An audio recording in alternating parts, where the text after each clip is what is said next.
There was this one drawer in our house, second one down in the hallway cabinet, that she told me never to open. Not in a threatening way. Just casual. "Oh, that's just junk I've been meaning to throw out," she'd say. Or, "It's just old receipts and makeup. Trust me, it's boring." And I believed her. For 7 years, I didn't touch it. But last Monday, I opened it. Not because I stopped trusting her. Not because I suspected anything. It wasn't even that dramatic. The smoke detector in the hallway wouldn't stop chirping, and I couldn't find the batteries. I looked everywhere. Garage. Kitchen. Her bedside drawer. Nothing. Then I remembered that stupid drawer I never opened. So I opened it. Inside was a folded hotel invoice. A phone charger I didn't recognize. A men's watch, gold, with a broken clasp. There was also a note, half crumpled. Just 6 words scribbled in green ink. He has no clue. I'm ready. My ears rang. My fingers went numb. I stood there holding that note like it might explode. Now, you're probably thinking that I confronted her, shouted, demanded answers. Maybe in another life, maybe if I were someone stronger. But I didn't. I closed the drawer. I put the watch back exactly how I found it. And I waited. 3 days later, I got my answer, not through a text, or a fight, or some dramatic revelation. I got it by accident. She didn't know I was in the hallway. I was behind the bathroom door, drying my hands, when I heard her voice echo through the house. She thought I'd already left for work. She was on the phone, laughing. "I can't stand him," she said. "He's like a ghost in this house. Pathetic. I can't even look at him without thinking of, ugh. Never mind. I'm almost done pretending." I didn't move. I didn't cough, or flush, or open the door. I stood still for 13 minutes. 13 minutes of hearing the person I shared a bed with describe me like I was nothing. That night, I walked out of the house with one bag, a copy of our wedding photo in my pocket, and the quietest steps I've ever taken in my life. I didn't slam the door. I didn't write a note. She didn't even know I was gone. Not yet. But her reaction, once she realized what I'd done, that's when things turned upside down. She didn't notice the silence at first. It's kind of amazing, really, how long someone can ignore the absence of a presence, especially when they've already stopped seeing you in the room before you're even gone. That first morning after I left, I imagined her stumbling into the kitchen, groggy and barefoot, reaching for the kettle I usually had already boiling by 7:10 a.m. I pictured her blinking at the cold stove, at the missing coffee mug, at the unopened carton of oat milk. But I hadn't left a note, not a message, not a sound. I just disappeared. And somehow, that made me feel powerful for the first time in years. Like I'd finally done something without her permission. What I didn't expect was the voicemail. It came in around noon, while I was sitting in my car outside a faded laundromat with all my worldly belongings packed into 2 garbage bags in the back seat. I didn't recognize the number, but when I hit play, it was her voice, tight, clipped, too bright to be genuine. "Hey, just wondering if you're picking up the dry cleaning today? I didn't see your keys, but maybe you took the spare? Let me know. Okay. Bye." There was no concern, no confusion, not even a question mark in her tone. It was like she was calling a roommate who forgot the groceries. She left 2 more messages that day, each one weirder than the last. In the second, she asked if I could swing by the pharmacy for her vitamins. In the third, she joked about how quiet the house feels without your rustling. Rustling. That's what I was to her now. Background noise. I didn't respond. I just stared at the motel ceiling again that night, listening to the hum of the vending machine outside and wondering what it would take for her to realize I was gone for real. The answer came the next evening in the form of 10 missed calls, 4 texts, and a photo. The photo was of our bedroom. The bed was stripped. My drawers were open. My nightstand, empty. She wrote, "What is this?" That was the first time I'd seen any punctuation from her in weeks. I waited 3 hours before I replied. Just one sentence. "You said you couldn't stand me, Lynette. So I gave you what you wanted." Then I turned off my phone and walked into the gas station across the street to buy a granola bar and a toothbrush because I still hadn't figured out where I was going to sleep next. I thought that would be it. Maybe some angry texts, a few weeks of awkward separation, and then eventually the quiet dissolving of whatever was left of our life. But no, that woman didn't panic. She didn't beg. She didn't apologize. She did something else. Something I never saw coming. 2 full days after I left, she showed up at my mother's house. I hadn't even told my mom I was gone. I didn't want to dump my collapse onto her fragile shoulders. She just had knee surgery and was still learning how to walk upstairs again. So when I got a text from her saying, "Lynette's here," with lasagna, my stomach twisted into knots I didn't know I still had. I called immediately, heart pounding, and Mom picked up in that whispering voice she always used when something awkward was happening. She says she's just dropping off dinner, acting all cheerful. Says you've been busy lately and wanted to make sure I'm eating. My jaw clenched so hard I thought my molars would crack. Lynette had never brought my mom food. Not once in 9 years. She used to complain that my mother sucked the air out of her room and made every conversation feel like a dental appointment. But now, suddenly, she was playing the sweet daughter-in-law? It didn't stop there. The next morning, I checked my email out of habit and saw she'd forwarded me a calendar invite. Thursday, couples pottery class. Smiley face, with 3 smiling emojis. I sat in my car for 10 minutes staring at that invite like it was written in another language. Couples pottery? She hated getting her hands dirty. She used to make fun of people who took art classes for emotional fulfillment. Now she was booking shared creative time? With me, the man she called beige? I didn't reply. I just drove 2 towns over and rented a tiny room above a pawn shop. The air conditioner leaked. The walls smelled faintly like old socks and mothballs. But it had a working lock, and that felt like something close to safety. By the end of the week, she was calling my coworkers. I got a message from Graham, the guy I subcontract for on digital inventory systems, saying, "Hey, your wife reached out asking if I've heard from you." Seemed worried. Is everything cool? I told him it was a personal thing and I'd explain later.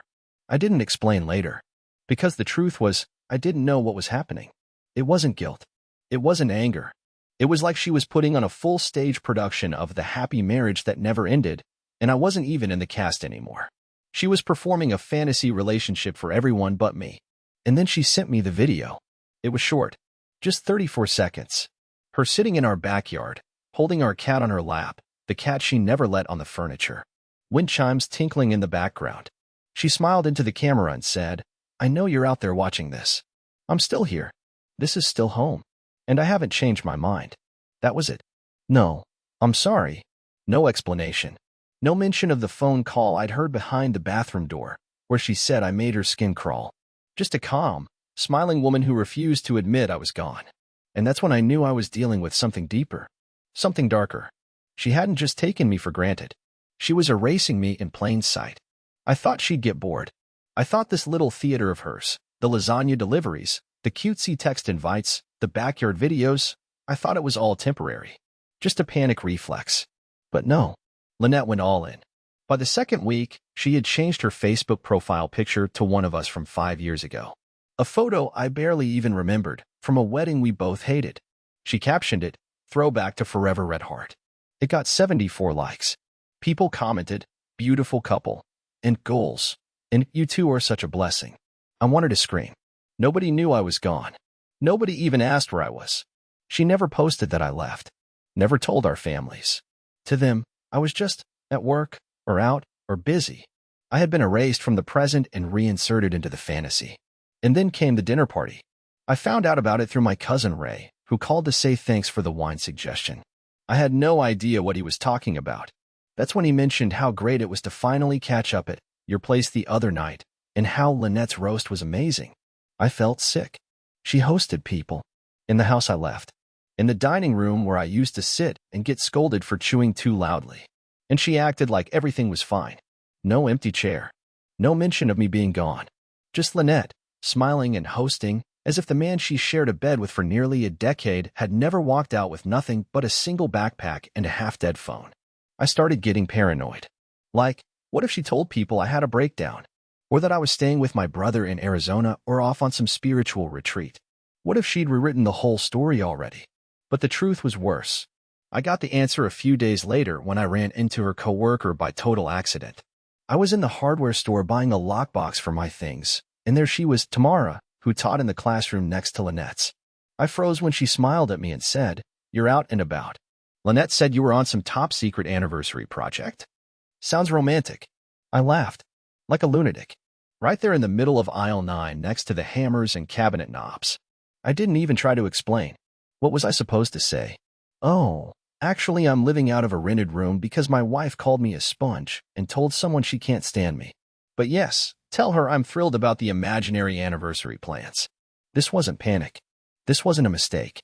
Lynette was building a better version of me, a version who brought her flowers, who picked up her mother from the airport, who grilled burgers in the backyard on weekends. A man who didn't exist.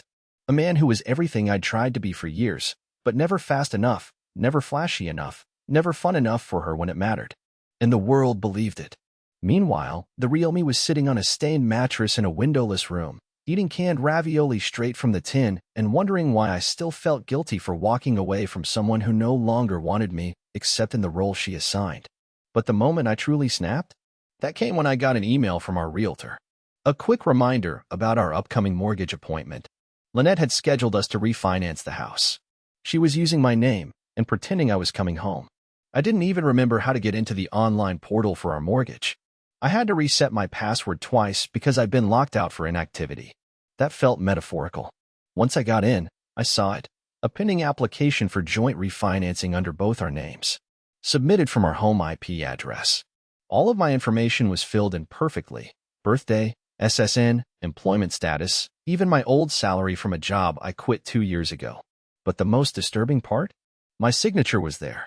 Forged, but convincingly. I stared at it for a long time, half waiting for it to morph into a confession. She was planning our future without me in ink, in numbers, in legal documents. I closed the laptop and walked 3 miles to clear my head. I didn't even know where I was going. I passed gas stations, a busted laundromat, a shuttered bookstore I always meant to go into with her but never did. It felt like I was gliding through a version of my own life where I was no longer welcome. That's when I made the decision. I wasn't going back, not to move in, not to argue. But I needed to remind her that I wasn't dead. That I could still reach through the curtain she'd pulled across our marriage and shake the whole damn stage. So I planned it carefully. 2 nights later, just past 2 a.m., I returned to the house. The street was quiet, just the hum of a neighbor's AC unit and the occasional rustle of branches. My key still worked. She hadn't changed the locks. That stung more than I expected. Inside, it smelled different. Like eucalyptus and something synthetic. The air felt stiff. The house was cleaner than I'd ever seen it, like a showroom. Every trace of me was gone. The flannel jacket I used to hang by the door? Replaced by a beige shawl. My slippers? Gone.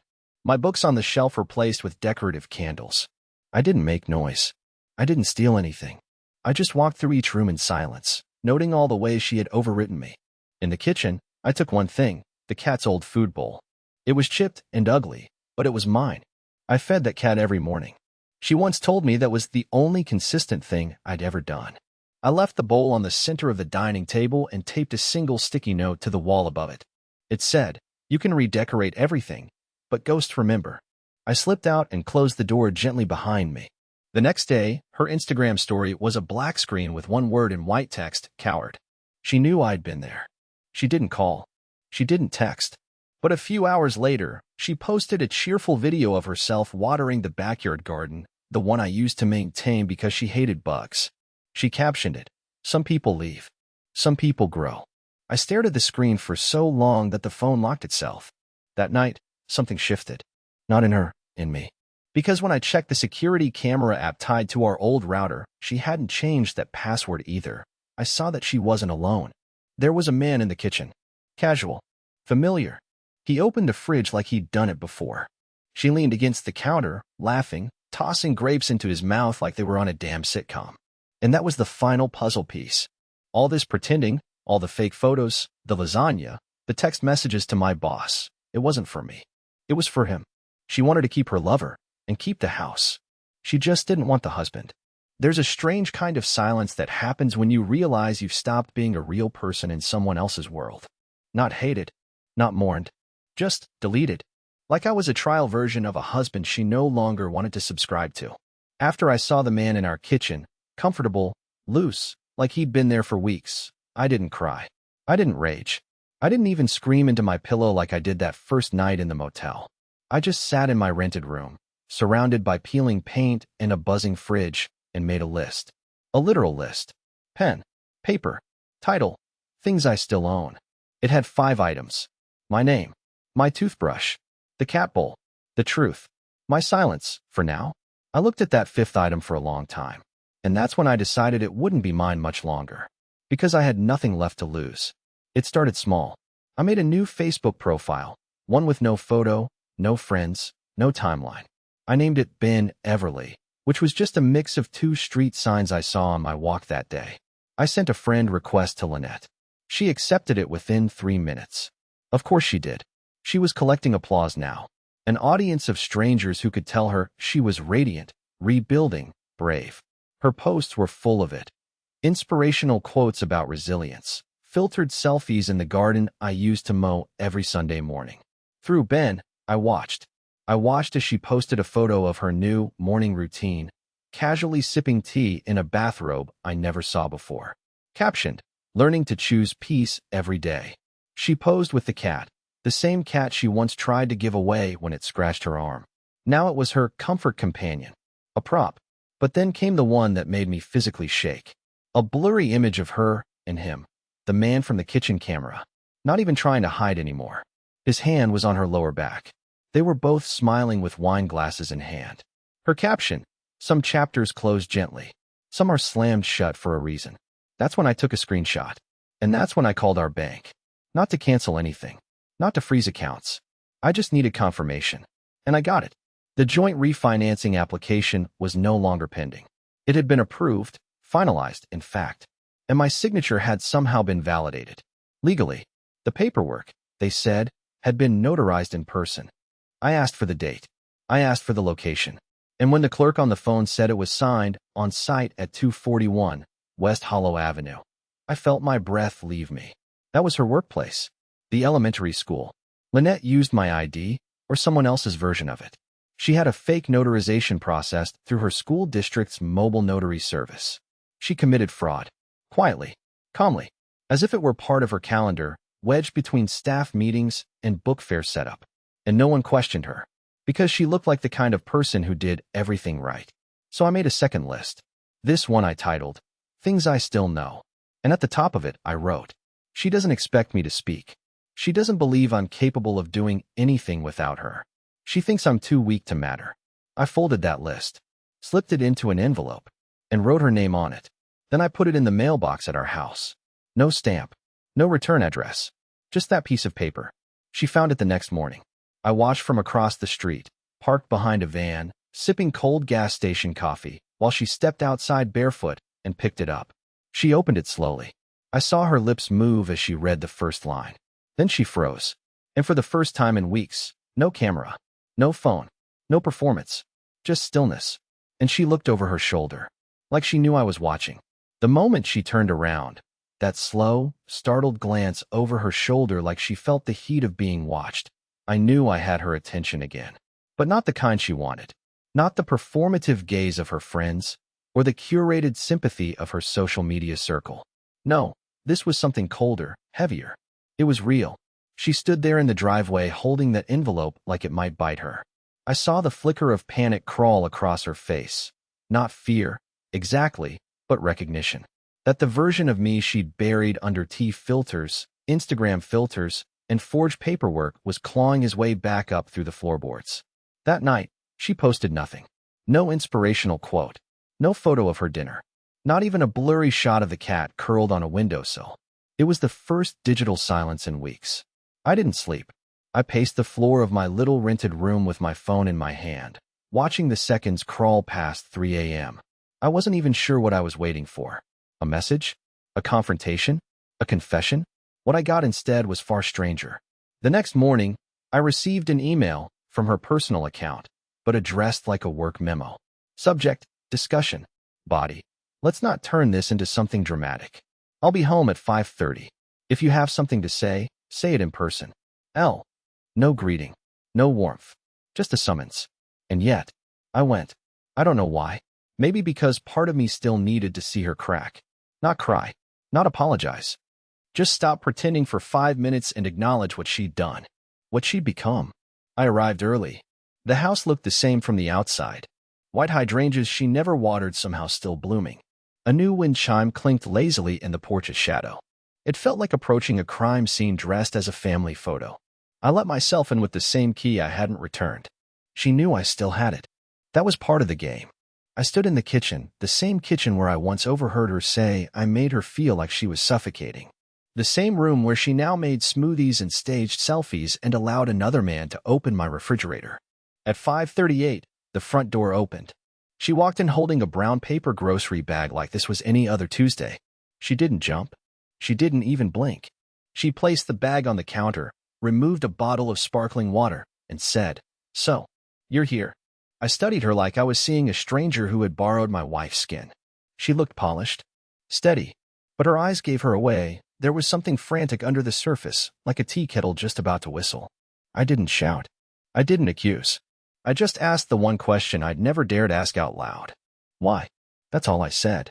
Just the word. Like a match, dropped in gasoline. And for the first time, her face changed. She leaned against the counter, stared at the floor, and said, "Because I got tired of waiting for you to be someone you never were." That hurt. Not because it was cruel, because it was practiced. Like she'd been rehearsing that line in the mirror. I almost left right then, but I didn't. Instead, I reached into my backpack and pulled out a folder, copies of the mortgage paperwork, highlighted where my forged signature appeared. I slid it across the counter. She didn't even pretend to be shocked. Just stared at it, then looked at me and whispered, "I needed to stabilize the house." I actually laughed. Not because it was funny, but because it was terrifying. She said it like she was talking about rebalancing a checkbook, not faking a signature and lying to a bank. "I wasn't trying to hurt you," she added.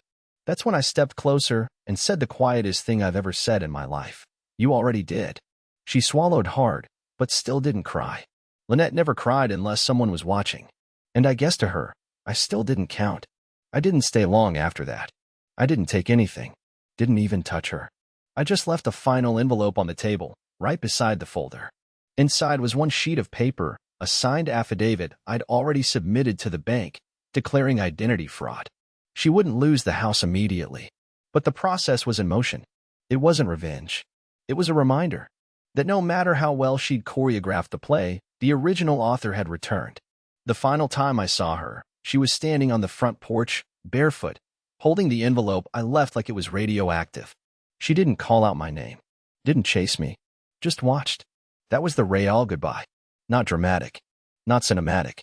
Just two people standing on either side of a life that used to be shared, staring into the absence between them. After that day, I didn't check the cameras anymore. I deleted the bank alerts. I took myself off every login and digital trail I had connected to her life. I was done haunting the ruins.